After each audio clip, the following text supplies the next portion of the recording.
Cette action s'inscrit dans le cadre donc, du campus d'excellence patrimoine, métiers d'art et tourisme, qui est un réseau d'acteurs du territoire qui rassemble des acteurs de l'enseignement, de la formation, des acteurs institutionnels et des acteurs économiques pour construire ensemble les dispositifs pour les apprenants, pour contribuer justement à que l'apprentissage soit attractif et à l'insertion professionnelle dans les filières qui sont celles du campus, donc sur l'intégralité de la chaîne des patrimoines, allant de la restauration du patrimoine bâti, c'est aussi le patrimoine paysager jusqu'à la mise en tourisme. Et donc, en s'intéressant de près aux filières de l'hôtellerie, de la restauration, du tourisme, de l'alimentation, mais également des métiers d'art. Et dans le cadre donc, des actions qui sont engagées par le campus, il y en a une qui porte justement sur le sujet des publics allophones. Donc, on sait que voilà, il y a des questions, des sujets qui portent à la fois sur l'apprentissage du français langue étrangère, c'est aussi l'insertion professionnelle dans des métiers qui peuvent être celles du bâtiment, de l'hôtellerie-restauration, du tourisme. C'est aussi quel type aujourd'hui de dispositif existe, quel type de contextualisation pourrait être envisagée. Donc, en fait, il y a plein de questions qui se posent aujourd'hui.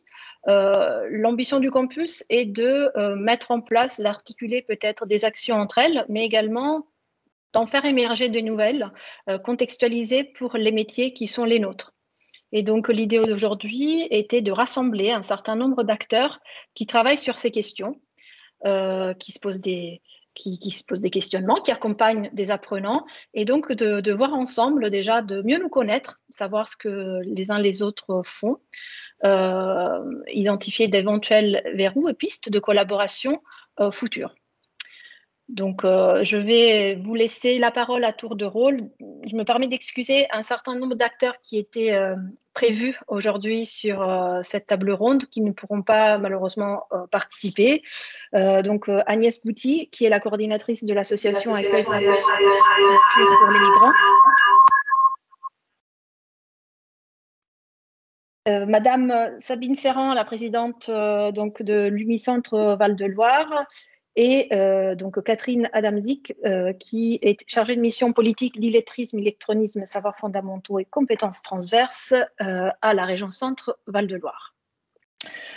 Donc, je me permets je souhaite la bienvenue à Christian Gojac, qui arrive juste à temps, parce que finalement, il va introduire ces échanges. Je vais vous proposer de démarrer par une analyse des dispositifs qui existent aujourd'hui au sein des établissements de formation. Et donc, voilà, Christian, si tu es là, en fait, on te voit sans te voir vraiment. Alors, je suis là, vous m'entendez? Oui, parfait, super. Christian Gojac, directeur du COEFE de l'Université de Tours. Déjà, qu'est-ce que le COEFE et quels sont les dispositifs qui sont proposés aux apprenants et à quel type de public se destinent?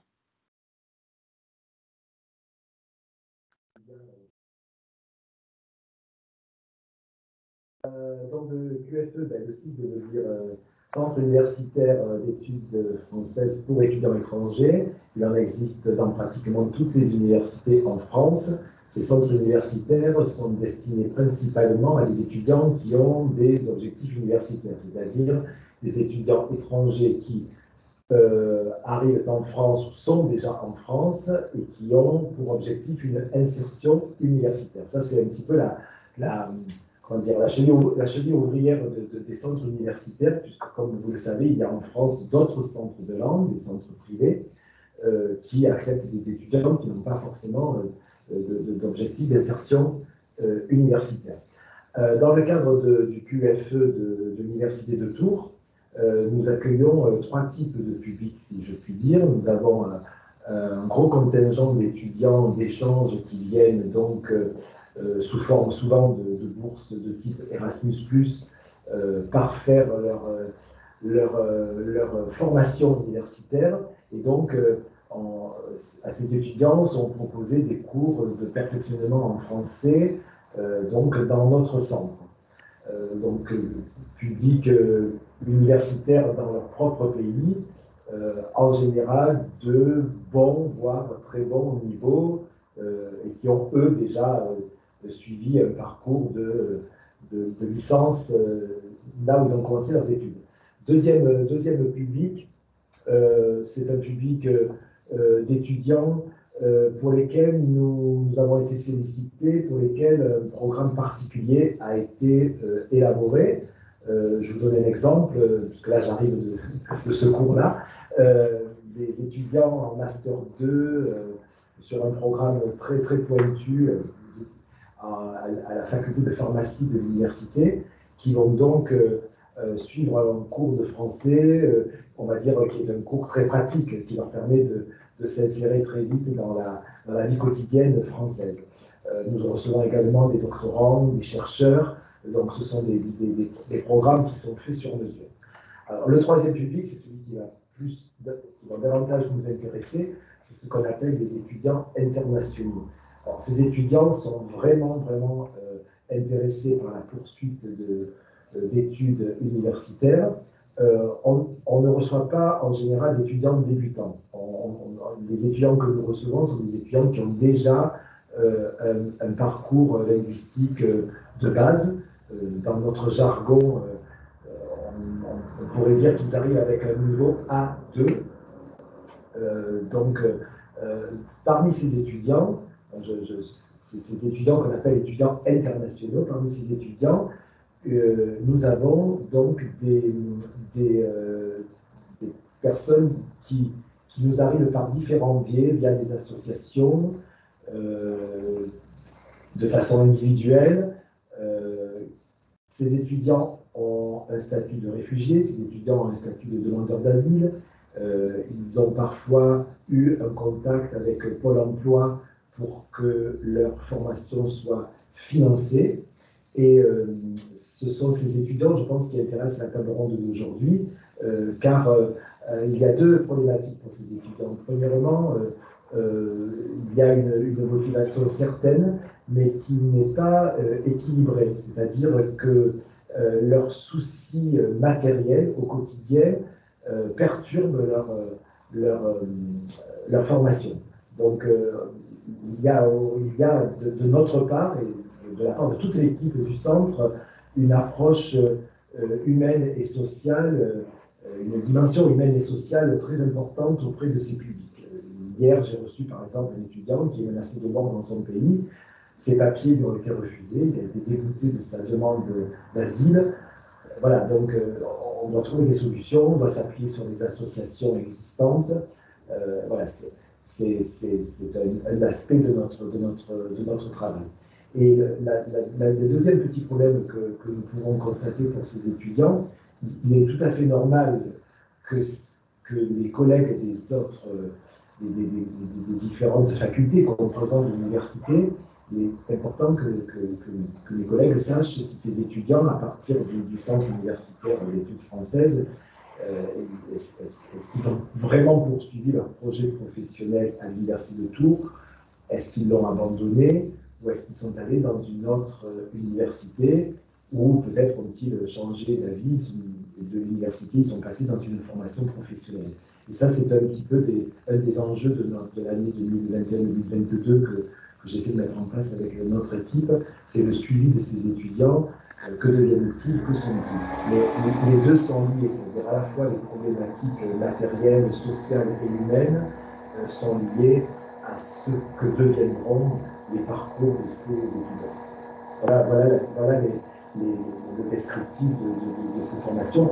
Bien sûr, je vais le dire en préambule, les étudiants qui sont dans des formations chez nous, les formations sont sanctionnées par des diplômes universitaires, qui, à différents niveaux de leur apprentissage, leur permettront plus tard l'intégration dans les différentes composantes de l'université.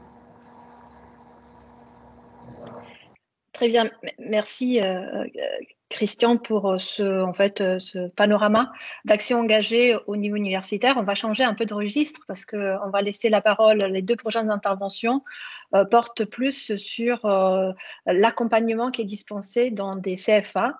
Je laisse la parole à Laure Gendre, qui est enseignante formatrice à la Cité des Formations, pour savoir, pour qu'elle puisse nous dire quel est l'accompagnement qui est dispensé au public allophone qui sont inscrits, qui viennent au CFA de la Cité des Formations. Bonsoir, donc je suis Laure Gendre, je suis enseignante formatrice à la Cité des Formations en français, en histoire géo, pour le secteur de l'hôtellerie-restauration et pour tous les niveaux, CAP, BP, Bac Pro et BTS.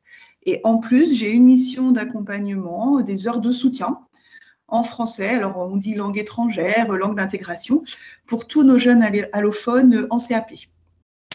Donc il faut dire qu'au CFA, les jeunes allophones sont environ 150. Et pour ma part, j'accueille une centaine de ces jeunes lors des séances de soutien. Chez nous, les jeunes ont des parcours et des origines très différentes, très variées. On a environ une quinzaine de pays d'origine au CFA. Donc, ils ont chacun un parcours et donc des demandes et des besoins spécifiques, évidemment. Alors, comment ça se passe, cette prise en charge ? Chaque jeune qui arrive à la Cité des Formations commence son cursus par une semaine d'accueil pour tous les jeunes, que ce soit les allophones ou pas. Lors de cette semaine d'accueil, ils vont donc passer des tests de besoins, ce que nous appelons, nous, des tests de besoins pour l'enseignement du français et d'histoire-géographie, ce qui va nous permettre à l'équipe de repérer toutes les problématiques et notamment, lors de cette semaine, nous allons repérer les jeunes allophones. Donc, on va le plus rapidement possible repérer les différents parcours. Est-ce que ces jeunes sont en situation d'analphabétisme ? Est-ce qu'ils sont allés à l'école, dans leur pays d'origine ou en arrivant en France? Est-ce qu'ils ont eu des cours de français? Est-ce qu'ils sont suivis par une association? Sont-ils francophones ou non? Ce qui va nous permettre déjà, nous, de mettre en place ensuite un suivi personnalisé, individualisé.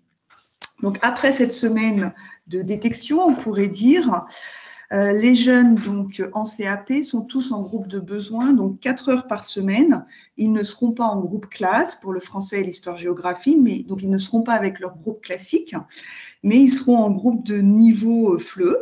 Donc, ils auront un groupe. Alors, dans le même groupe, il va y avoir des débutants complets, des A1, des A1 et des A2, généralement. Mais comme ils vont être peu nombreux, on va essayer d'adapter en fait notre progression. Ils auront donc une progression chacun, même si, puisque c'est 2 heures de français et 2 heures d'histoire-géographie, le but reste évidemment l'examen. Donc les thèmes abordés seront les mêmes que dans les autres sections, mais on va quand même évidemment s'adapter à leur niveau. Et en plus de cette formation où on individualise en fait un maximum, à chaque jeune de ce groupe est proposé des heures de soutien. Alors, ces heures de soutien, c'est souvent ce qu'ils préfèrent en fait, c'est ce qu'ils vont le plus s'approprier. Ça veut dire que chaque semaine, quand ils sont au CFA, ils ont 4 à 6 heures de soutien qui leur est proposé sur la base du volontariat. Alors, les jeunes qui sont le plus en difficulté, les jeunes en situation d'analphabétisme, évidemment, on va les chercher, on les sollicite d'autant plus. Et on leur permet rapidement de suivre tous ces cours de soutien. Alors, comme ce sont des jeunes apprentis, ils ont 35 heures de face-à-face pédagogique, donc 35 heures de présence au CFA. Et c'est sur ces 35 heures, donc à la place d'un autre enseignement, en fait, qu'ils vont venir suivre leurs cours de soutien pour venir travailler le français à l'écrit, à l'oral. Donc, on va faire de la compréhension écrite, de la compréhension orale, de l'expression. Et on va aussi beaucoup prendre de temps pour répondre à leurs différentes questions.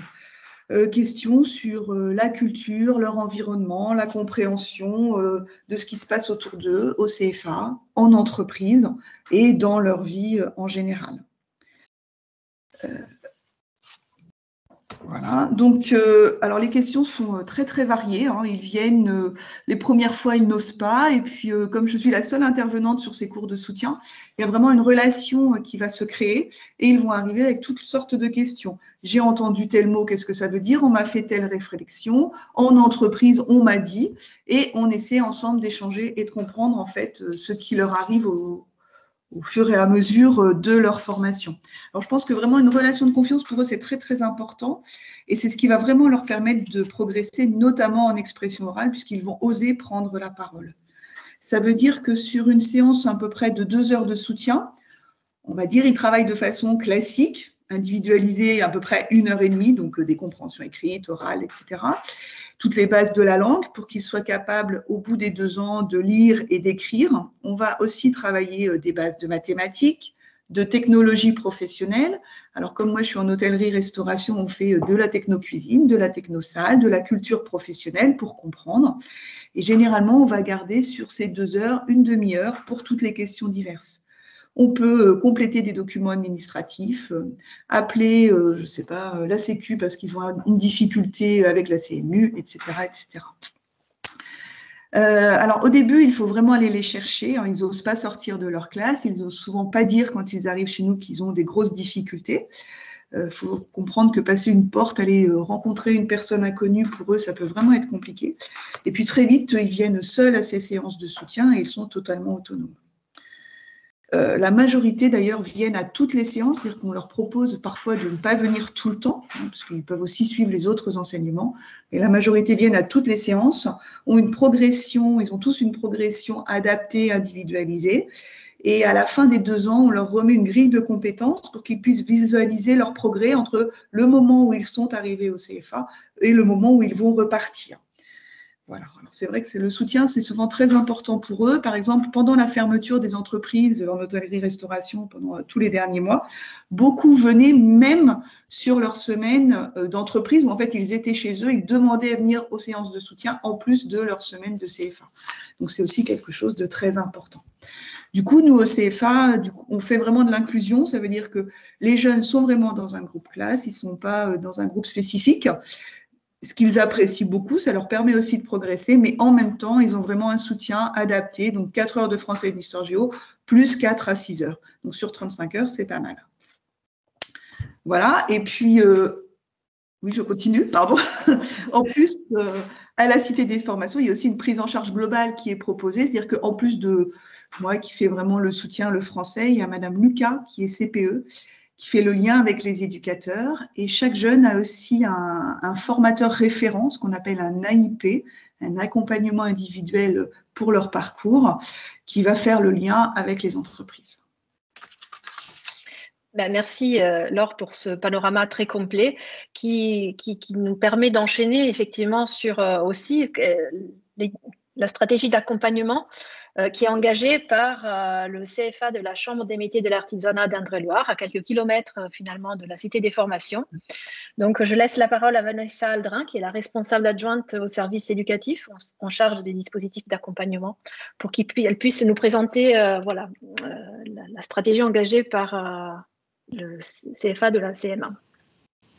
Bonjour à tous. Je vais commencer déjà par vous brosser peut-être un tableau sur les objectifs de nos dispositifs d'accompagnement qui sont avant tout d'accueillir une diversité de publics dans un environnement adapté, de sécuriser les parcours d'apprentissage pour tous, de lutter contre le décrochage scolaire et la rupture de parcours. Donc, on attache une importance particulière à chaque jeune, d'accompagner à la réussite de la formation, de favoriser l'acquisition de valeurs citoyennes, ça c'est quelque chose sur lequel on porte une attention toute particulière, l'épanouissement de chacun et que le projet de chaque jeune soit en adéquation avec ce qu'il a envie de faire, et puis aussi de réunir les conditions favorables pour apprendre et prendre en compte l'évolution des profils des publics accueillis qui sont divers et variés.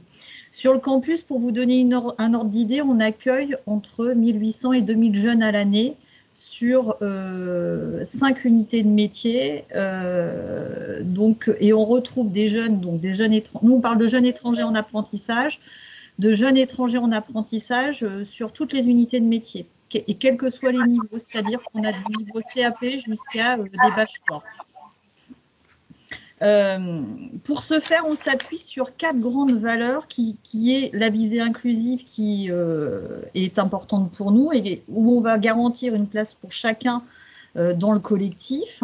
Donc, ça veut dire que les jeunes sont intégrés dans des groupes classes et notamment, on porte une attention toute particulière à équilibrer les groupes, c'est-à-dire quand on a des jeunes étrangers qui arrivent en apprentissage, on essaye de faire en sorte qu'il y ait un équilibre dans la composition des groupes. Donc, on s'affaire déjà en amont de leur venue au CFA à pouvoir créer des dynamiques de groupe qui visent l'inclusion déjà et qui visent la progression pour chacun. On s'appuie aussi sur la construction citoyenne qui met en évidence des valeurs de tolérance, d'entraide et de solidarité. Ça veut dire que du coup, on va agir aussi sur le collectif en général et où on va mettre l'accent sur la différence pour que chacun trouve sa place dans le dispositif. Et puis, on valorise l'expérience comme source de changement et d'apprentissage pour permettre à chacun d'acquérir notamment un pouvoir d'agir et que ce pouvoir d'agir, il vienne bien des individus et qu'on ne décrète pas à leur place. La cohérence éducative, en fait, c'est une stratégie d'accompagnement qui est partagée ici sur le campus par l'ensemble des acteurs, que ce soit les animateurs socio-éducatifs, mais aussi les formateurs, les responsables, la direction et le service administratif. Donc, c'est quelque chose qui est porté par tout le monde. Si on parle plus particulièrement des jeunes étrangers, on a un dispositif d'accompagnement qu'on appelle le DAPS, dispositif d'accompagnement des publics spécifiques, qu'on appelle par public spécifique, nous, tous les jeunes qui ont une vulnérabilité, qui relèvent d'un accompagnement individualisé et notamment qui méritent une attention particulière. Donc, dans ces jeunes, dans ces profils de jeunes, on va retrouver des jeunes allophones, mais pas que, des jeunes aussi étrangers qui sont mineurs, mais aussi des majeurs qui arrivent dans nos formations. Ces jeunes on anticipe au maximum leur entrée dans l'apprentissage, notamment en travaillant avec les structures de l'aide sociale à l'enfance à qui ils sont confiés. Donc, on travaille bien en amont, notamment sur la mise en relation avec les entreprises et on travaille avec les chefs d'entreprise aussi sur l'accueil de ces jeunes, notamment sur les moyens mis en place pour faciliter leur intégration. Et avant même qu'ils ne rentrent au CFA, on les préaccueille sur le campus pour leur permettre d'avoir des références. On est un gros établissement qui peut faire peur, il est ouvert de partout. Donc on établit des références et des personnes ressources, des lieux ressources avant même qu'ils n'arrivent en formation. C'est à ce moment-là aussi où les jeunes vont pouvoir rencontrer avec leurs éducateurs, les formatrices en FLE, qui vont leur proposer des rendez-vous pour pouvoir les positionner.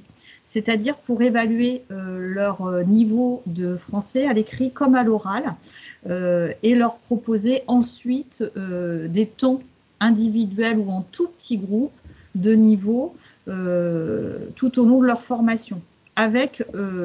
Alors, ce dispositif-là, il est basé sur la libre adhésion, c'est-à-dire qu'on leur propose, ils ne sont pas obligés d'accepter.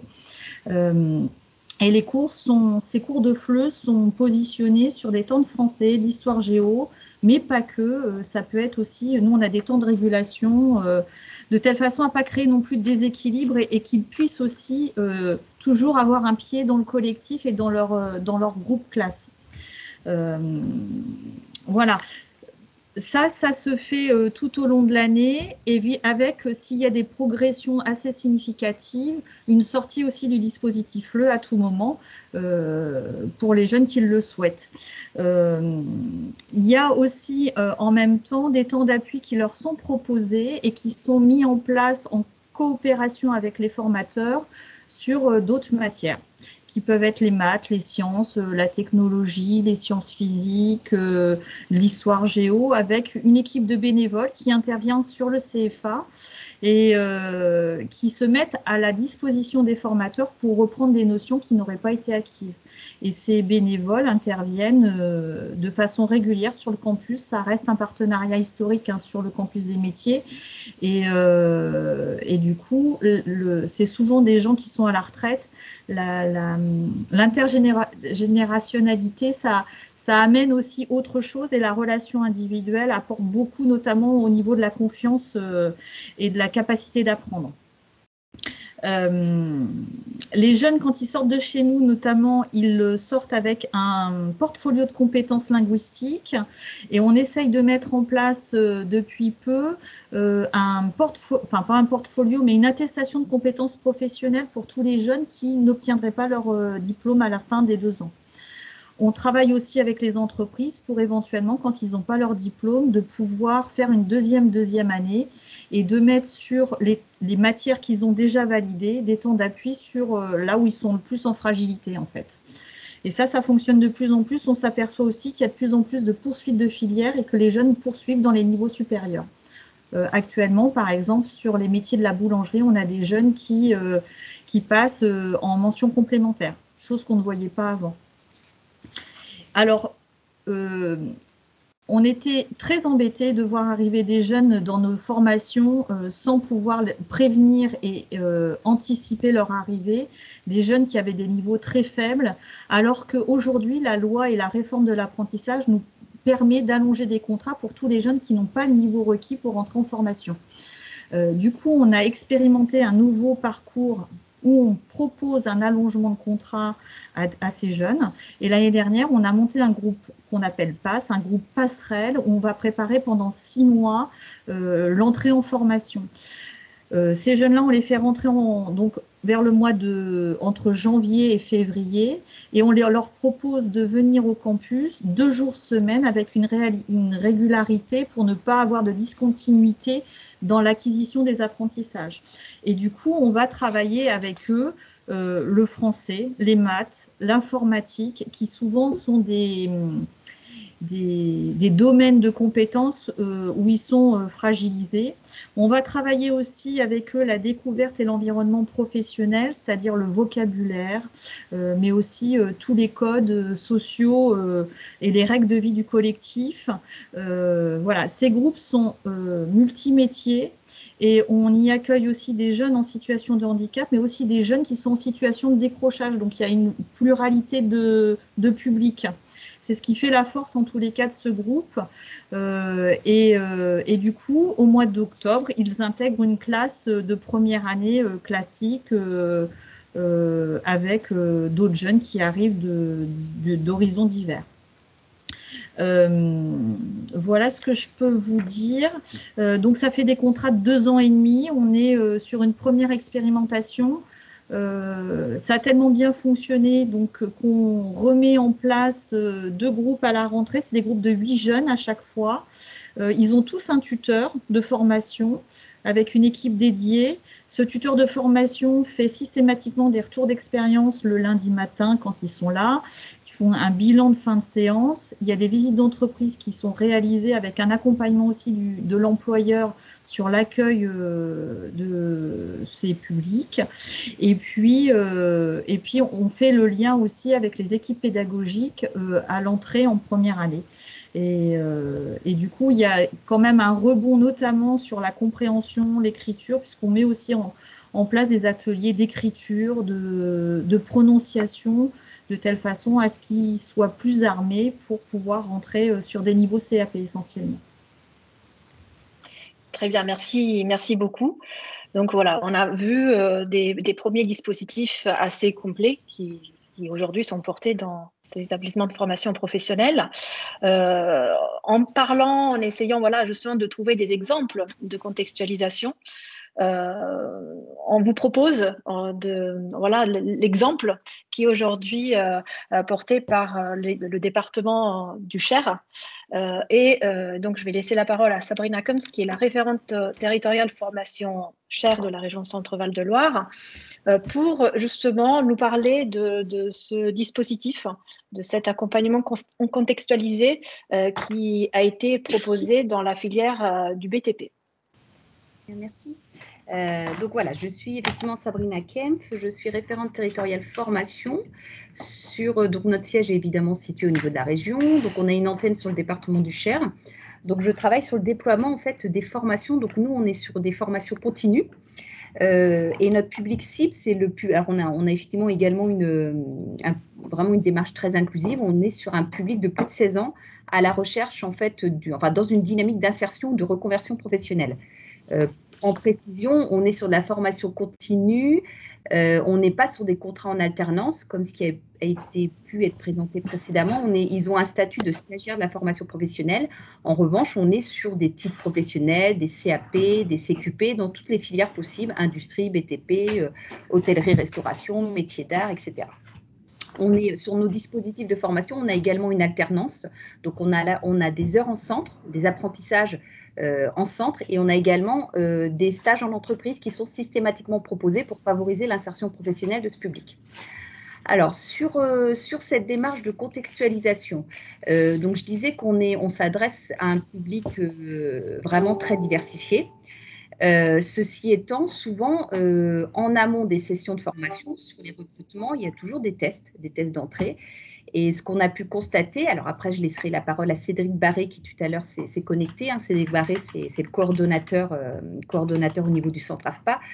Donc, ce qu'on a pu constater, c'est que lors des entrées, souvent, ce public pouvait ne pas accéder aux formations qualifiantes parce qu'il était souvent en concurrence avec d'autres personnes qui avaient des meilleurs résultats. Donc, ce public pouvait être en échec pour entrer, par exemple, sur les sessions de TP maçon, TP plaquiste et autres sessions. Donc, en fait, avec la plateforme d'accueil et d'accompagnement des réfugiés qui est portée en fait sur le département du Cher par l'association Le Relais, et avec le centre AFPA, on a construit un parcours de formation adapté pour faciliter l'entrée en formation de ce public, pour faciliter vraiment la persévérance de ce public et puis la réussite de ce public au diplôme. Initialement, on avait vraiment pour objectif de leur faire valider un bloc de compétences du titre professionnel de maçon ou du titre professionnel de plaquiste. Très rapidement, donc on a vu avec l'AFPA puis avec le Relais que c'était un groupe qui a été sélectionné, un groupe de réfugiés qui était très très persévérant, très très motivé. En termes de modalités pédagogiques, bon, vous verrez, Cédric Barré vous précisera, mais globalement, on était sur 4 jours d'apprentissage des compétences techniques, 4 jours d'apprentissage en fait des compétences, des trois blocs de compétences du titre professionnel maçon ou du titre professionnel de plaquiste, et une journée qui était dédiée à des cours FLE, des cours français langue étrangère, qui étaient entièrement contextualisés par rapport au contenu du titre professionnel de maçon et du titre professionnel de plaquiste. C'est-à-dire concrètement, les formateurs, les professeurs FLE de l'association Le Relais se sont concertés avec le formateur technique du centre AFPA pour en fait contextualiser tous les cours, c'est-à-dire qu'en fait, ils ont été contextualisés par rapport au vocabulaire technique utilisé dans ces métiers-là, par rapport au type de matériaux, par rapport aux outils, etc. Le prisme qui a été choisi, c'est vraiment d'avoir un prisme un peu utilitaire par rapport au futur métier qui allait être exercé. Voilà ce que je peux vous dire. Donc la session, donc il y avait 11 stagiaires, 9 qui avaient un statut bénéficiaire de la protection internationale. Donc ils venaient, ils avaient pour origine, enfin ils avaient pour origine le Soudan, l'Érythrée, l'Afghanistan. Voilà à peu près ce que je peux vous dire. En termes de résultats, on a eu,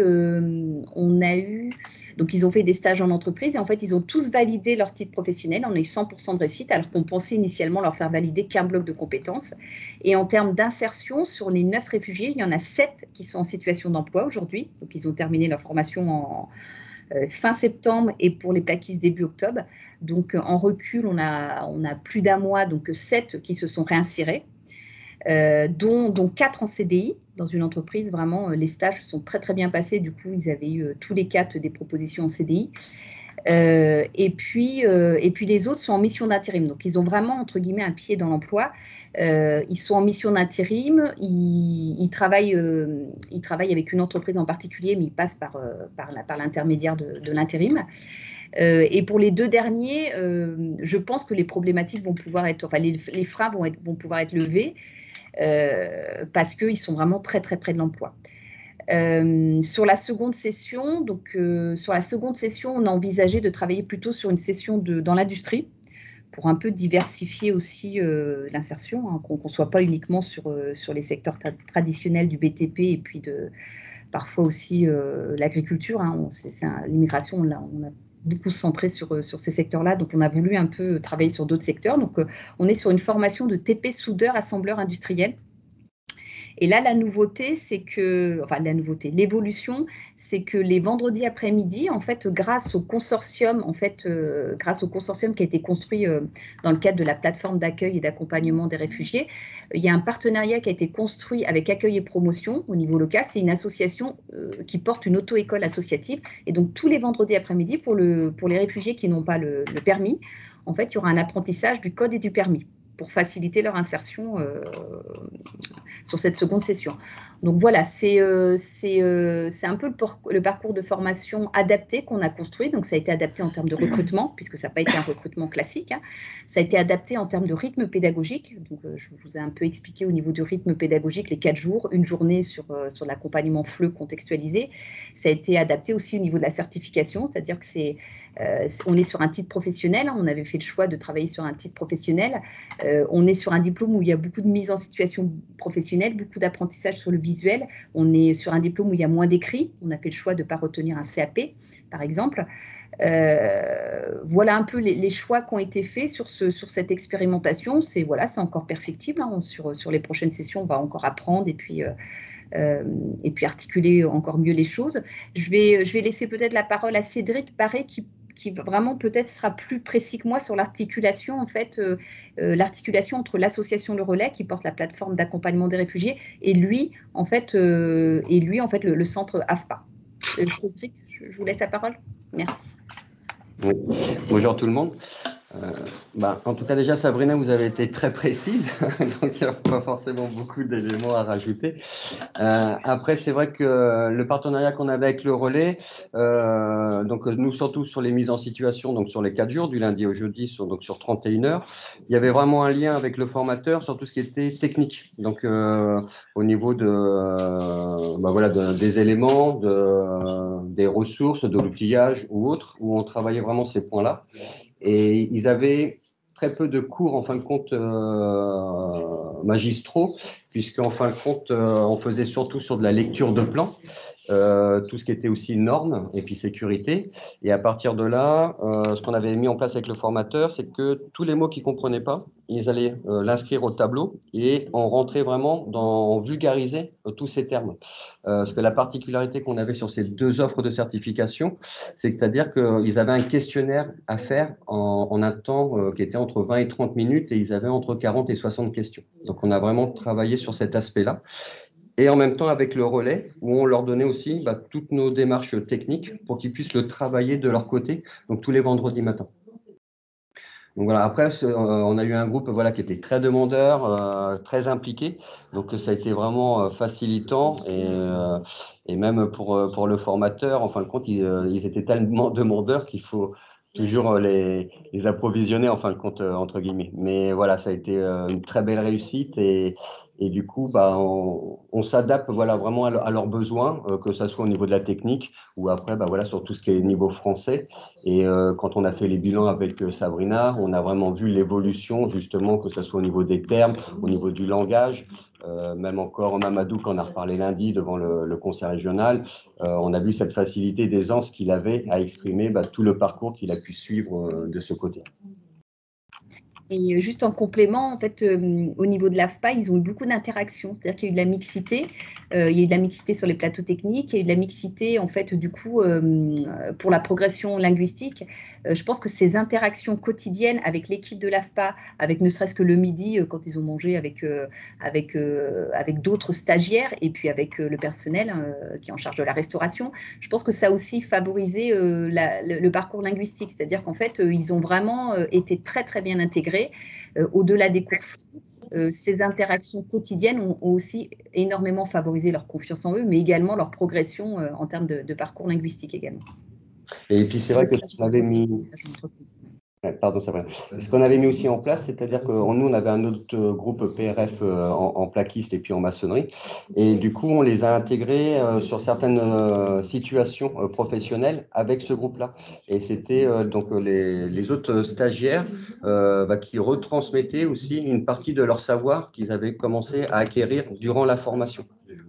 Donc, du coup, c'était une double compétence, puis une facilité pour chacun, puisque du coup, ils employaient leurs propres termes techniques. Ils vulgarisaient aussi entre stagiaires les mots techniques. Et du coup, ça a été aussi plutôt bénéfique au niveau des stagiaires qu'on a pu avoir sur le pass BPI de ce côté-là. Merci pour votre témoignage.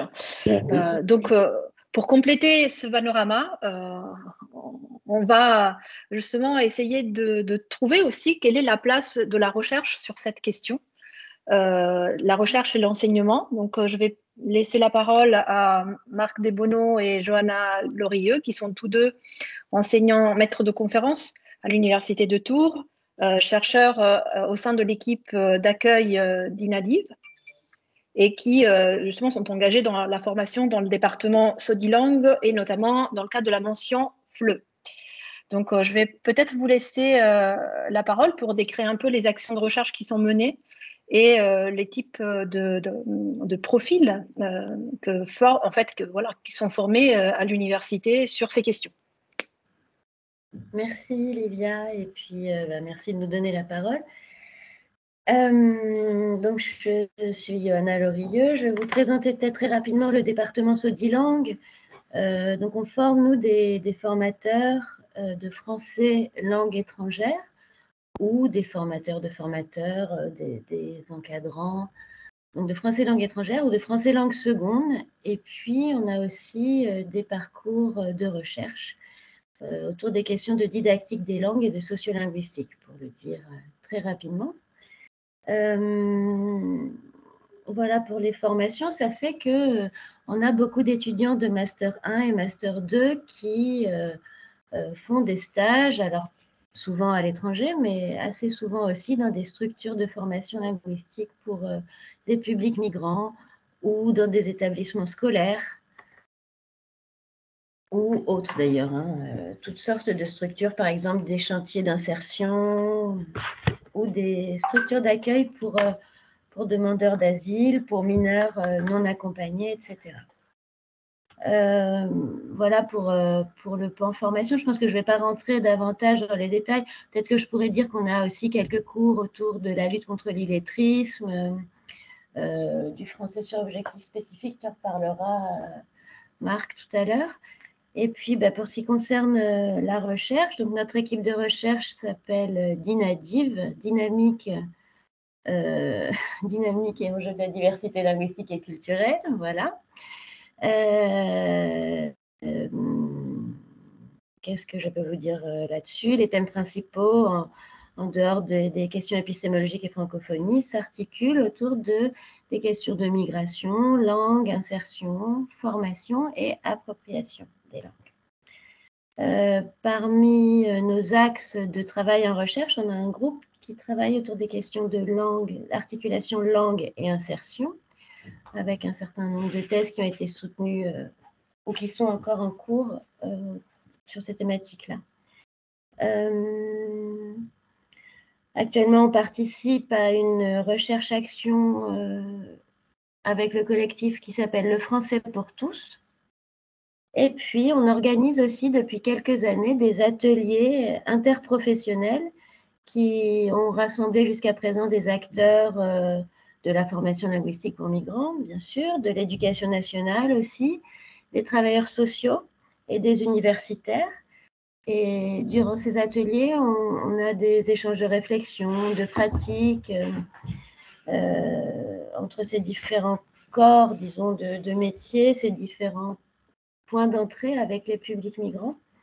On a parlé, par exemple, des thématiques de l'insécurité linguistique et de l'expérience professionnelle, langue, insertion et terrain d'intervention. On a parlé de la question de l'engagement aussi, l'engagement en formation, l'engagement bénévole. J'ai entendu avec beaucoup d'intérêt les présentations qui nous ont été faites sur la place des équipes de bénévoles, la question de l'intergénérationnalité, etc. On a discuté aussi des questions évidemment de diversité, donc diversité des publics, des langues, des dispositifs, des acteurs, des modalités d'apprentissage ou d'appropriation. Un de nos buts dans ces ateliers, si vous voulez, ou dans cet axe, c'est d'identifier et de mieux connaître les acteurs qui œuvrent dans la formation linguistique et l'insertion des migrants, pas des publics allophones, et puis les actions mises en place. Et donc, à ce titre, c'était très intéressant de vous entendre parler à l'instant. Comme je vous le disais, on a beaucoup d'étudiants qui font des stages et qui donc produisent aussi des travaux pour leur diplôme, des mémoires professionnelles ou mémoires de recherche, où ils ont l'occasion de faire des analyses de contexte et de mener des réflexions sur leur professionnalisation tout en menant à bien des projets au sein des institutions qui les accueillent en stage. Voilà, peut-être que c'est une présentation un petit peu rapide, mais on pourra peut-être revenir là-dessus dans les échanges. Et puis, je vais laisser la parole à Marc de Beaumont sur un autre sujet. Oui, alors d'abord, merci à toutes et tous pour les présentations qui étaient très intéressantes. Alors, moi, je suis enseignant, donc chercheur en sciences du langage à l'Université de Tours, où je mène des recherches donc, en didactique des langues et en sociolinguistique. Je vais essayer de montrer, d'un point de vue plus particulier que ne l'a fait Johanna, ce qui fait écho dans mes recherches à ce qui nous occupe aujourd'hui. Johanna en a rapidement parlé, mais dans les travaux que je mène ou que j'ai menés sur ce qu'on appelle le français sur objectifs spécifiques, le français donc enseigné à des publics dits spécifiques. Il me semble que certains travaux peuvent entrer en résonance avec certaines questions qui se posent pour les publics dont on a parlé jusqu'à maintenant. Donc j'ai commencé mon activité de chercheur avec une thèse portant sur le langage juridique et son enseignement à l'université, avec une interrogation donc, sur la pertinence de développer une démarche interculturelle dans cet enseignement, apprentissage à destination d'étudiants étrangers qui venaient suivre des cours de droit en France. Donc cette question de l'insertion estudiantine qui fait partie de mes thématiques de recherche peut, à mon sens, être élargie à des publics tels que les publics en formation professionnelle dont vous avez parlé à l'instant. Bon, voilà, j'ai également travaillé largement sur la question d'interculturel dans les formations pour public allophone, contextualisation didactique et le distanciel formatif qui est aussi quelque chose qui peut intéresser.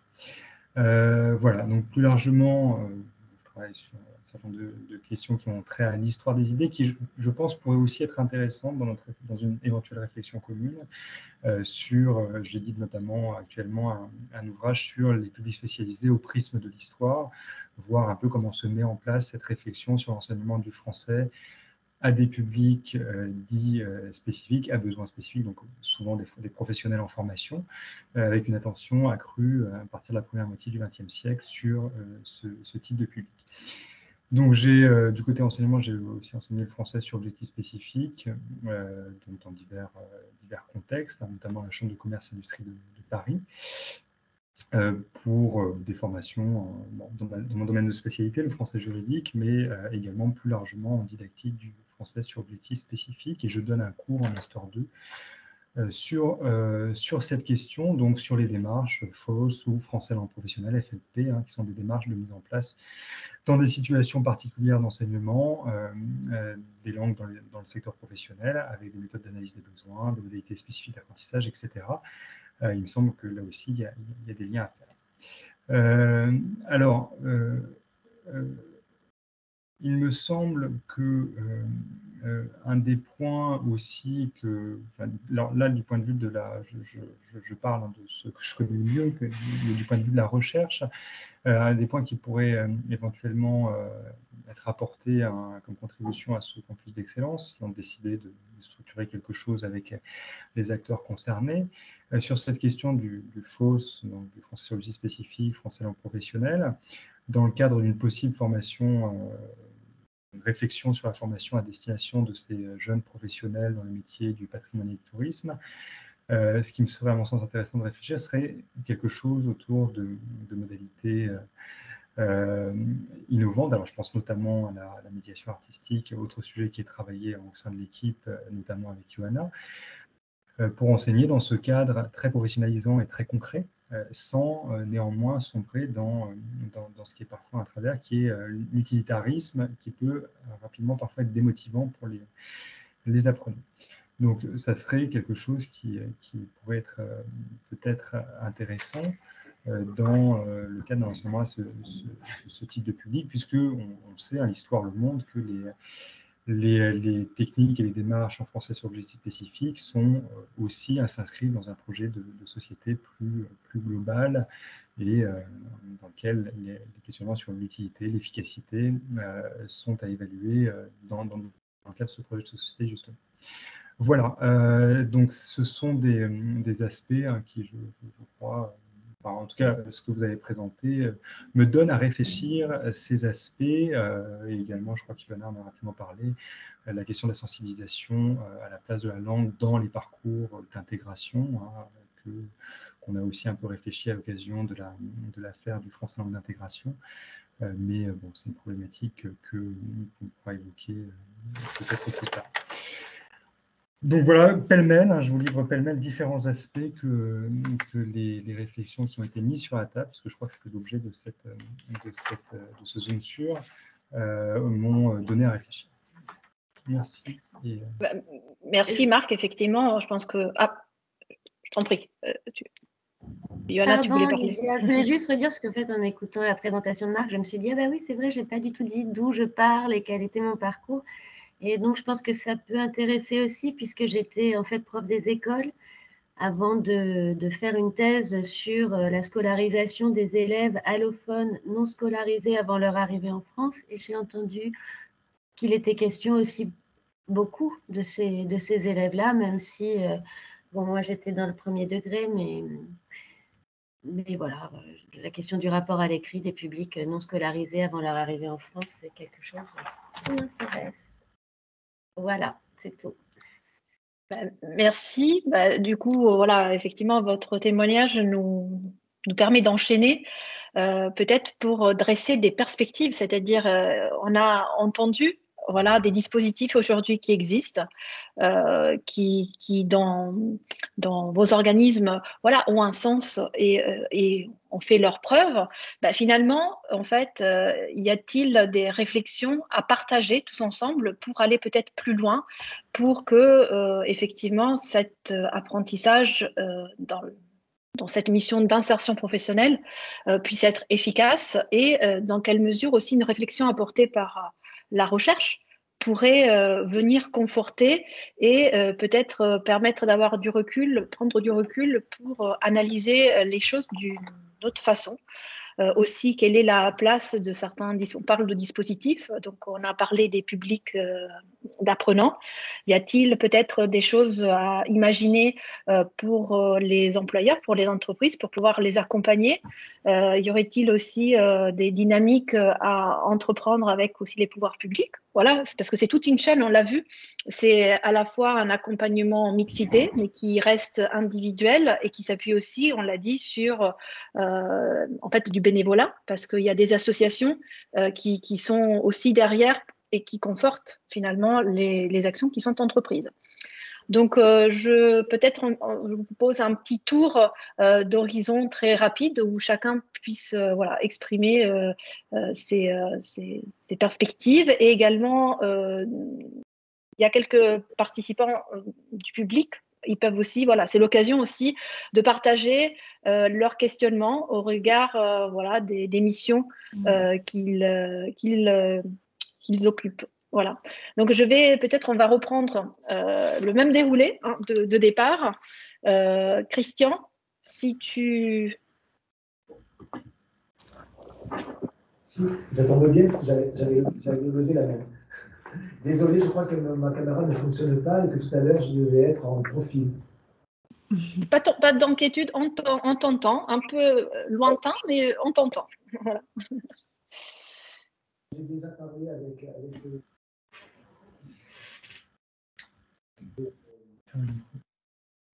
jusqu'où notre accompagnement de ces publics, soit ceux qui ont été décrits, identifiés, qui sont tous même à l'université, j'ai vécu ça dans d'autres situations que celle du QFE. À un moment donné, ça se passe aussi à l'école, parmi les publics qu'on dit identifiés français langue seconde, comment est-ce qu'on peut les accompagner jusqu'au bout quand il y a de réels problèmes d'hébergement, de papier, de reconduite à la frontière. On dit aux professeurs de FLS dans les formations à UP2A, ne vous attachez pas trop à ces publics parce que du jour au lendemain, ils peuvent disparaître de notre classe, on vient les chercher. Moi, ça m'est arrivé, ça m'est arrivé en tant qu'enseignant, le lendemain, l'élève n'était plus là, et 2 jours après, il était à la frontière espagnole. Voilà. Et même à l'université, nous sommes confrontés à ces problèmes. Par exemple, moi, je dis à mes collègues du service social, on a examiné d'excellentes candidatures avec des très bons profils, avec de réelles compétences et avec de vrais projets. On a exonéré ces étudiants des frais d'inscription, qui, comme vous le savez, ne sont pas très élevés à l'université. Et en fait, leur parcours est empêché d'être bien poursuivi parce qu'il y a donc des problématiques matérielles ou alors des problématiques, est-ce qu'on peut dire, préfectorales, en tout cas. Et je me sens très démuni. Je pense que nous avons. Moi, personnellement, je me sens très démuni vis-à-vis de ça.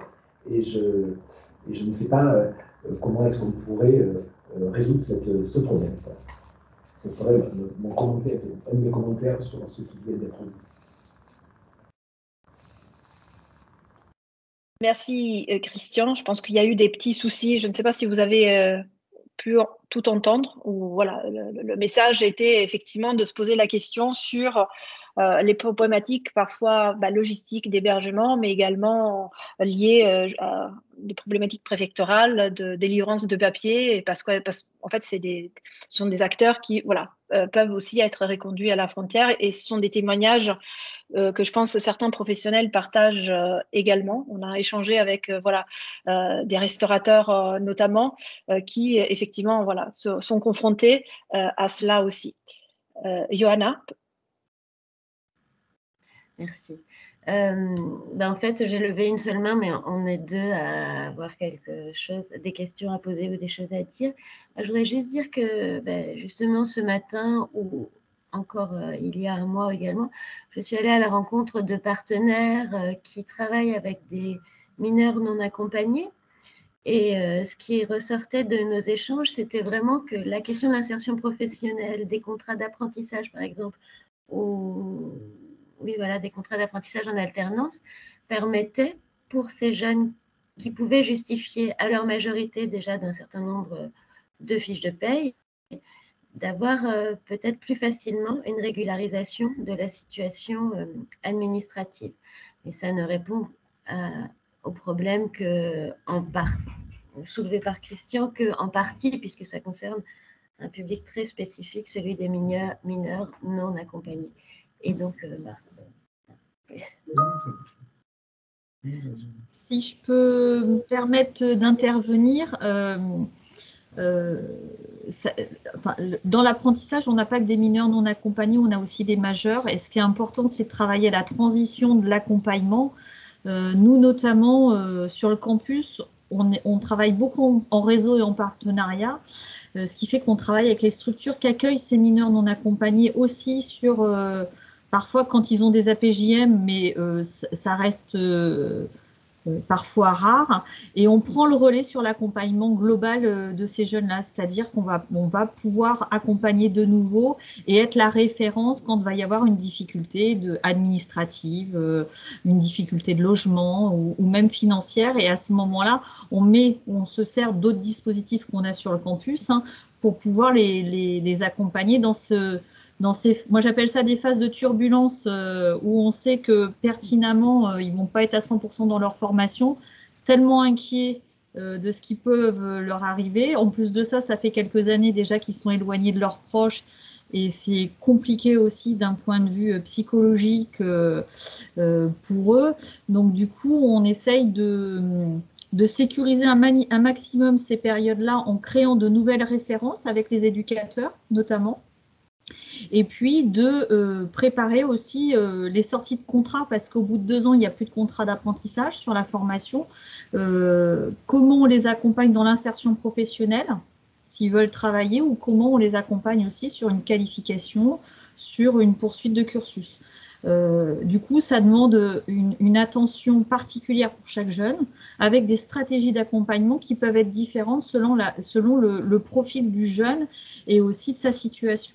On est de notre côté agréablement surpris par le soutien aussi des employeurs et des maîtres d'apprentissage qui aujourd'hui reconnaissent dans ce public-là des compétences professionnelles certaines, c'est-à-dire que le geste, l'habilité est bien là. Et que même du coup, s'ils n'ont pas obtenu leur diplôme, ils font même du forcing pour les garder et les accompagner dans l'obtention du premier niveau, en tous les cas, de qualification.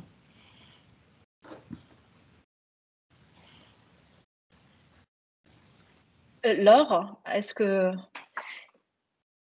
Rebondir parce qu'en effet, je pense que dans le rôle du CFA, enfin, moi je suis formatrice FLE, j'ai autant d'accompagnement, je dirais, social, c'est-à-dire qu'on va autant travailler avec les éducateurs, notamment quand tous ces jeunes qui sont MNA, donc qui sont mineurs souvent quand ils arrivent dans nos CFA, vont être majeurs à un moment ou à un autre.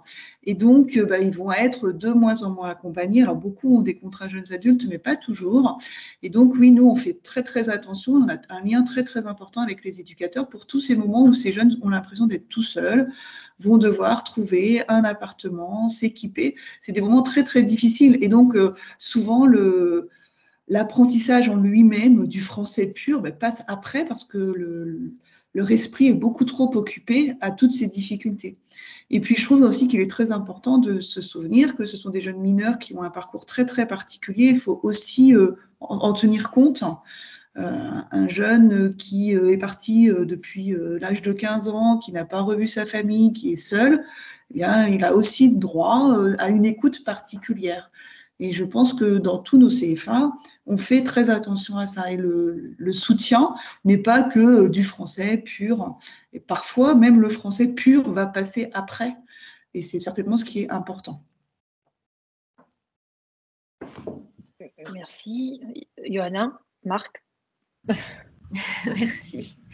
Mais je trouve que c'est tout à fait notable dans toutes les présentations que vous avez faites, c'est revenu à plusieurs reprises, cette prise en compte d'abord d'une relation de confiance, vous avez dit Laure à un moment, enfin, l'instauration d'une relation, la prise en compte de tout un accompagnement social, mais pas seulement, affectif aussi, puis d'une grande volonté d'inclusion, d'intégration, etc. Et je trouve ça intéressant que ces choses-là aient été mises en avant dans ce zoom sur « Parlez-vous français ?» Parce qu'on voit bien que cet apprentissage de la langue française ne passe pas du tout uniquement ou exclusivement par des cours de langue, en fait. C'est précisément tout ce qu'il y a autour et que vous nous avez présenté juste avant, là, qui favorise, enfin, qui, à mon avis, contribue largement à vos réussites, en fait. Et ça, c'est important. Peut-être que la question qui se pose ensuite pour l'accès à l'emploi, le recrutement de ces jeunes, mérite d'être posée au prisme de ces constats-là. C'est-à-dire que parfois, la maîtrise de la langue, ce qu'on appelle la maîtrise de la langue, n'est pas complète, mais que ce n'est pas ça qui empêche en réalité l'employabilité de ces personnes. Voilà, c'était juste pour synthétiser ça. Sabrina, Cédric, est-ce que vous voulez peut-être rebondir ou en fait, voilà, il y a des perspectives par rapport voilà, à la formation, à l'expérimentation que vous avez menée. Est-ce que, à votre avis, voilà, il y a des leviers, des barrières peut-être, des expérimentations complémentaires nouvelles à imaginer? Sur la seconde session, qui est toujours déployée par l'AFPA, on a l'évolution. Donc, l'évolution, c'était vraiment travailler sur la levée des freins à la mobilité, parce que ça reste, pour tout public, mais encore plus pour ce public, ça reste un handicap important pour se réinsérer, pour s'insérer professionnellement. Donc, on a quand même l'apprentissage du code et du permis qui est prévu avec des places au sein d'une auto-école associative sur cette seconde session. Et puis, plus largement, hein, c'est-à-dire qu'on veut poursuivre cette dynamique avec la plateforme d'accueil et d'accompagnement des réfugiés. Donc, on réfléchit à d'autres formats. Par exemple, l'AFPA travaille actuellement sur un format, pour une formation sur un titre professionnel de maçon VRP, sur lesquels on a énormément de besoins. Ils travaillent sur un format prépa métier et après contrat de professionnalisation. Et l'objectif, ça serait de proposer, s'il y a des personnes, des personnes qui sont accompagnées au sein de cette plateforme, qui par exemple faisaient réaliser ce métier dans leur pays d'origine, qui peuvent avoir des compétences transférables par exemple. L'objectif, ça serait de proposer ce format, prépa métier plus contrat de pro, avec les branches, proposer ce format au public réfugié également, puisque là, en termes d'insertion professionnelle, ça sécurise encore plus le parcours, puisque en fait, dès le début de la formation, ils seront identifiés avec 2 entreprises qui sont partenaires au projet, 2 entreprises de travaux publics du Cher, donc Eurovia et Colas, qui sont partenaires au projet, et donc les stagiaires seront pré-identifiés pour après aller sur des contrats de pro avec ces 2 entreprises. Donc en termes de sécurisation du parcours d'insertion professionnelle, on est encore dans un parcours de formation encore plus abouti. Donc là, voilà, on est vraiment dans cette dynamique-là. Aujourd'hui, on sait que c'est un public, grâce au cours FLE, entièrement contextualisé. C'est un public qui progresse dans le parcours linguistique, qui progresse dans l'apprentissage des compétences techniques dès lors qu'on met en place un parcours sur mesure. Donc, on veut poursuivre cette dynamique, c'est-à-dire concrètement, notre catalogue de formation, l'objectif, c'est qu'il soit accessible à ce public. Je me tourne vers les participants à cette table ronde. Nous avons donc Claire, je ne sais pas si par rapport à votre action au sein de votre mission à Pôle emploi, donc vous êtes localisé dans le département de l'Indre. Peut-être nous dire l'intérêt aussi de participer, d'assister à ces échanges et l'intérêt pour la thématique. Oui, bonjour à tous. Du coup, je suis chargée d'accueil à Pôle emploi Issoudun dans l'Indre et j'arrive de Bordeaux où j'étais conseillère en insertion professionnelle à Pôle emploi. Et donc l'intérêt pour moi, c'est que derrière, en fait, je veux devenir CPE. Donc dans l'éducation, j'ai travaillé pendant plus de 6 ans dans l'éducation et ensuite je me suis tournée vers le métier de conseillère en insertion professionnelle parce qu'il me semblait important justement de travailler sur l'orientation des jeunes puisque c'est de plus en plus compliqué et donc de travailler sur le marché du travail, l'insertion professionnelle. L'importance du sujet, le public allophone, c'est que à Bordeaux comme à Issoudun, je me suis retrouvée confrontée très régulièrement à des personnes allophones. Et donc, à l'accueil, c'est très compliqué en fait de pouvoir les aider. Donc, à Bordeaux, ils avaient mis une espèce de système de tablette où on pouvait parler donc en français et ça traduisait automatiquement dans la langue et la personne entendait ou lisait ce qu'on voulait dire et on arrivait à échanger comme ça. Ici, à Soudain, c'est pas encore mis en place puisqu'il y a quand même moins de personnes allophones. Par contre, ça reste toujours un problème et donc, l'idée d'assister à ce webinaire, c'est essayer de trouver peut-être des solutions, des choses à mettre en place pour ce public-là, parce que nous, on est confrontés à des gens avec qui on n'arrive pas à parler. Donc, déjà, on ne sait pas concrètement ce qu'ils veulent. Alors, on essaye en anglais, en espagnol, mais quand c'est pas du tout ces langues-là, on leur prescrit des cours de français avec la région. Mais derrière, on a l'impression d'être dépassé en fait pas par les gens, mais par cette problématique-là, parce qu'on n'a pas assez de ressources au sein, alors peut-être de l'agence, je ne vais pas généraliser dans tout Pôle emploi, je ne suis pas au courant de tout ce qui se passe, mais voilà, on se sent, on a l'impression de ne pas être utile pour ces personnes-là, alors qu'ils ont besoin justement qu'on soit utile. Et donc, c'est pour ça que j'avais envie d'assister à ce webinaire et je trouve ça vraiment passionnant tout ce que vous mettez en place. Et je trouve qu'il devrait y avoir quelque chose qui se fasse entre nous, en fait, des choses des petites passerelles ou des choses comme ça, une fois qu'ils ont fait la formation FLE, qu'ils aient cet accompagnement-là qui existe avec l'AFPA, et c'est peut-être déjà mis en place d'ailleurs, parce que je viens vraiment juste d'arriver à Issoudun, donc je ne sais pas exactement ce qui s'y passe par rapport à ce public, mais je sais que voilà, je me suis retrouvée face à des gens, et alors j'avais quelque chose à rajouter, c'est qu'il y a une personne qui est venue il n'y a pas très longtemps, qui arrivait du Pakistan, si je me souviens bien, qui parle un petit peu anglais, et il m'expliquait que lui, pour apprendre le français, il s'était inscrit au club de foot du coin et ils ont une conversation sur WhatsApp en français. Et il me montrait, il me dit voilà, je suis obligée d'apprendre parce que comme ça, je peux suivre la conversation.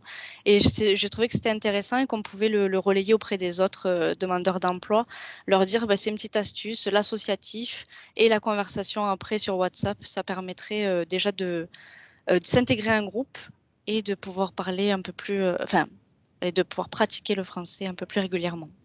Voilà. Merci pour ce témoignage qui est intéressant parce qu'effectivement, on a parlé des apprenants, on a parlé des entreprises, mais il y a aussi les prescripteurs de l'emploi. Donc, effectivement, ça serait intéressant de voir aussi au sein d'autres agences quelle est l'approche et quelles sont aussi les difficultés qui peuvent être aussi constatées. Mais effectivement, l'objectif finalement est de créer ces passerelles et de créer finalement un dispositif qui dépasse l'accompagnement qu'on peut aussi avoir au sein d'une structure. Peut-être laisser la parole parce que nous avons aussi des formatrices, je crois, du BTP, formatrices BTP du CFA 41. Donc, si souhaite de partager aussi l'intérêt pour participer à ces échanges, vos questionnements. Oui, bonsoir. Est-ce que vous m'entendez? Oui, c'est bon. Donc, moi, je m'appelle Sandrine Sénécal-Rec et ma collègue Hélène Seiler.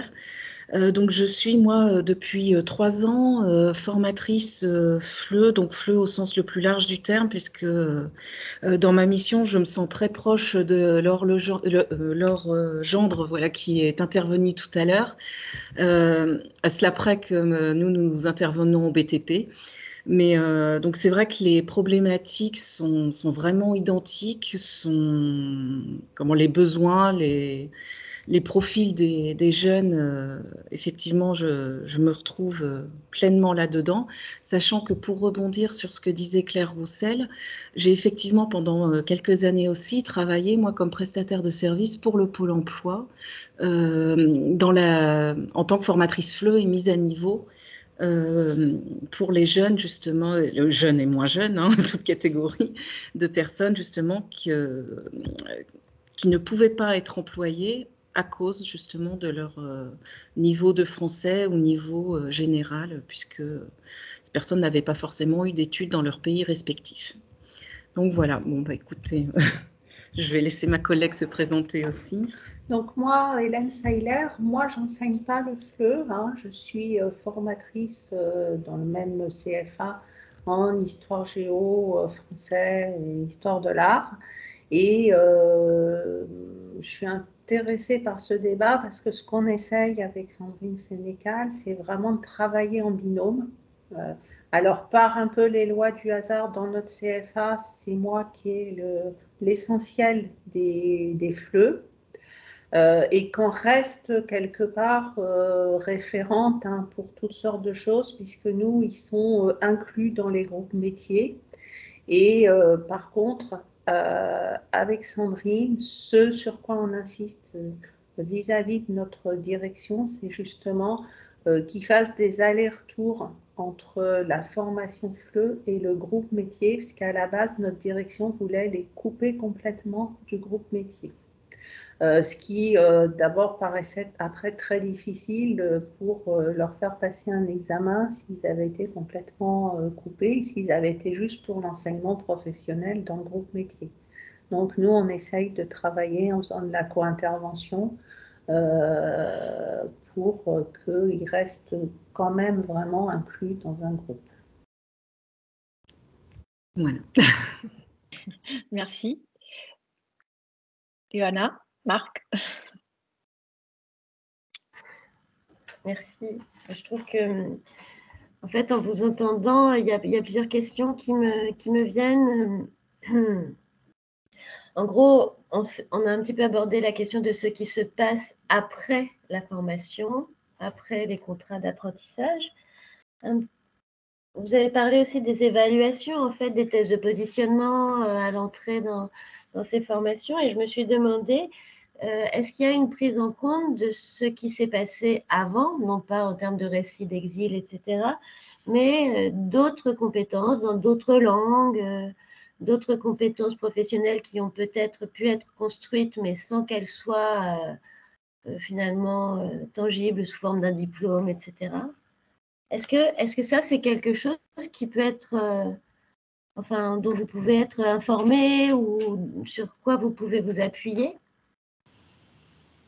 Le fait de travailler en partenariat avec les éducateurs et les structures, ça nous permet de devancer et d'avoir un peu le contexte de chaque jeune, en sachant que quand ils arrivent, c'est souvent un projet professionnel qui n'est pas forcément en adéquation avec ce qu'eux, ils ont envie de faire et les compétences qu'ils ont envie d'investir professionnellement. Du coup, ça nous arrive très souvent de reparler, une fois que c'est stabilisé, qu'ils ont l'entrée dans l'apprentissage, parce que leur première préoccupation, c'est d'avoir un contrat. Ça, on ne peut pas leur enlever, et de toute façon, c'est ce qui les apaise aussi à un moment donné, puisqu'ils arrivent très souvent à 1-2 ans de la majorité, et que du coup, il faut stabiliser avant de construire. Mais cette construction du projet professionnel, on l'a fait après avec eux, et on peut les amener à se réorienter quand c'est nécessaire. Et bien sûr, du coup, on apprend à les connaître individuellement. Sur le campus, on a sur tous les niveaux 3, c'est-à-dire tous les niveaux CAP, on a un dispositif d'accompagnement renforcé où chaque jeune va être en entretien avec un tuteur, un formateur-tuteur. Et du coup, ils vont pouvoir aborder des sujets divers et variés, y compris tout ce qui est activité extra à la formation. Donc, ça peut être le sport, mais ça peut être aussi des compétences artistiques, linguistiques.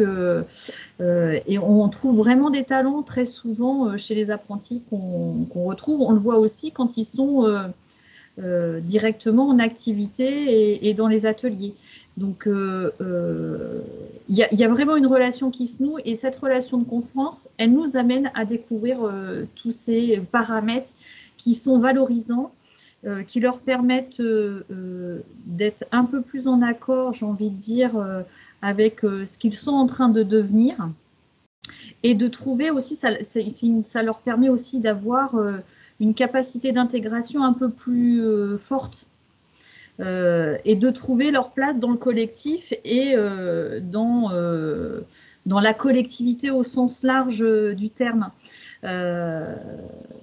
Donc oui, mais par contre, en effet, nous personnellement, on ne va pas sur les parcours migratoires, on ne va pas sur les parcours de vie à partir du moment où c'est pas eux qui nous l'amènent, c'est-à-dire qu'ils ont ce besoin d'en parler. On laisse les éducateurs faire ce travail-là quand ils sont accompagnés. S'ils ne le sont pas, en règle générale, il y a des structures associatives avec qui ils sont, mais où on les met en relation avec aussi des partenaires qui peuvent avoir plutôt un appui psy sur notamment la dimension un peu traumatique des parcours. Et c'est un petit peu annexe, mais ce type d'accompagnement existe en région centre, d'accompagnement psychologique? Oui, il y en a un qui a été mis en place il y a 2 ans, rue Édouard Vaillant, je crois, mais c'est complètement saturé. Après, on bosse, nous, pas mal avec la Maison des Ados, l'espace santé jeunes. Voilà.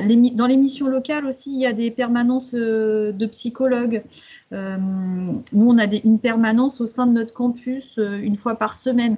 Voilà, on arrive toujours à trouver une alternative, en tous les cas, pour libérer la parole et avoir une écoute attentive, notamment sur ces aspects qui sont un peu plus personnels, j'ai envie de dire. Oui, j'ai aussi une autre question, pardon, parce qu'il a aussi été question de la difficulté d'accès aux formations qualifiantes pour certaines personnes, en fait, sûrement à cause du faible bagage scolaire ou peut-être de la fameuse barrière de la langue. Et je me demandais, parce qu'il me semble que ça a existé il y a quelques années, il y a bientôt 10 ans maintenant, si dans les... Alors, je ne sais pas comment fonctionnent les recrutements dans vos établissements, en fait, mais est-ce que ça fonctionne par points? C'est des algorithmes qui classent les candidatures ou... Non, pas du tout. Nous, ce qui fait inscription dans un CFA, c'est le contrat de travail. À partir du moment où les jeunes signent un contrat d'apprentissage, alors il y a des établissements qui sélectionnent, qui prennent des billets. Nous, on a pour volonté d'accepter tout jeune, entre celui qui n'a pas du tout été scolarisé et celui qui sort de l'université. Donc ça nous fait une mixité de public très très large, mais c'est aussi une volonté d'accueillir cette diversité de public. Mais vraiment, ce qui fait foi, c'est la signature du contrat et puis après, la place et la capacité d'accueil de nos établissements. Quand il n'y a plus de place, il n'y a plus de place. Et à ce moment-là, on les renvoie sur des établissements partenaires dans d'autres départements où là où il y a encore des places vacantes sur les métiers dont ils veulent, dans lesquels les jeunes veulent s'inscrire. Laure, tu voulais peut-être rebondir sur cette... Oui, parce qu'en effet, dans les CFA, c'est toujours par rapport au contrat. Alors, au CFA de la Cité des formations, on a quand même un dispositif où il y a plusieurs personnes qui ont un lien direct avec des entreprises et on essaie quand même, avant les contrats, de repérer tous les jeunes qui pourraient venir au CFA et de les mettre en lien avec ces entreprises qui cherchent. En fait, en hôtellerie-restauration, on a un réseau très important et parfois, il n'est pas toujours facile pour l'entreprise d'avoir le contact avec le jeune. Donc, on est parfois, et très souvent même, la personne relais. Et par contre, en effet, il n'y a aucune sélection et tout jeune qui a un contrat d'apprentissage qui concerne un des métiers du CFA sera pris au CFA sans difficulté. Enfin, il est même sûr d'avoir une place.